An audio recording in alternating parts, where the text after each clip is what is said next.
Have you ever had a really amazing theatrical experience get ruined by a fellow audience member? I really do believe that theater is a magical space where you can just forget about what's going on outside of the theater and focus strictly on the story happening in front of you, whether it's good or not. But part of what makes that magic is having an audience that is on the same page as you.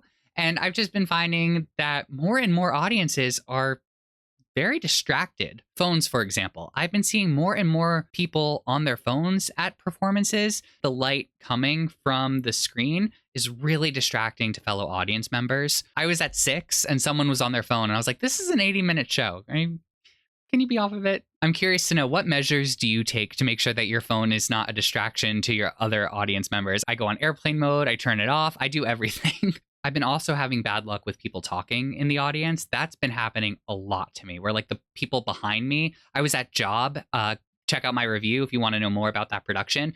But I was at this show and the people behind me kept talking, and it's a very intimate show. It's only 2 people. Theaters were built to carry sound throughout the space. So when people talk in an audience, it can be heard. Another thing that can be heard is candy wrappers. I don't blame audience members for this so much. I think the packaging of candy can be changed. I wonder if the manufacturer would be able to change up the packaging for theaters and movies. This would actually benefit live theater and also movies. If you did want to enjoy some candy throughout a show, I would suggest opening up the wrapper before the show begins.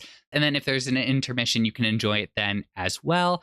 Just know that during the show, the audience will probably hear you reaching for that next Swedish fish. You know, I was inspired to make this video because there was an audience member at a show that I saw recently who kept like cheering on the performers, which in some cases is really cool.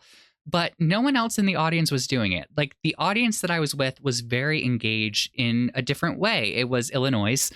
It was such a moving show, so captivating. But the audience member cheering in the back sort of took me out of a lot of the amazing things happening on stage. I feel like my suggestion would be feel the tone in the room. I think when an audience sits down in a theater for a production, there is a nonverbal agreement amongst the audience of what kind of show we're about to have. Just feel the vibe would be my tip. Listen, I love theater. I love going to see shows. I think it's such a fun experience. I still will do it. But I have to say, I would hate for someone's theatrical experience to be ruined because of one of the things that I just mentioned. But what else am I forgetting? Is there anything that has ruined your experience at a show that you would like to share? Please let me know in the comments what I'm forgetting about. My name is Matthew, and I love to review Broadway shows and create content related to theater. So hit that subscribe button to be notified when I upload a new video. Thank you for watching.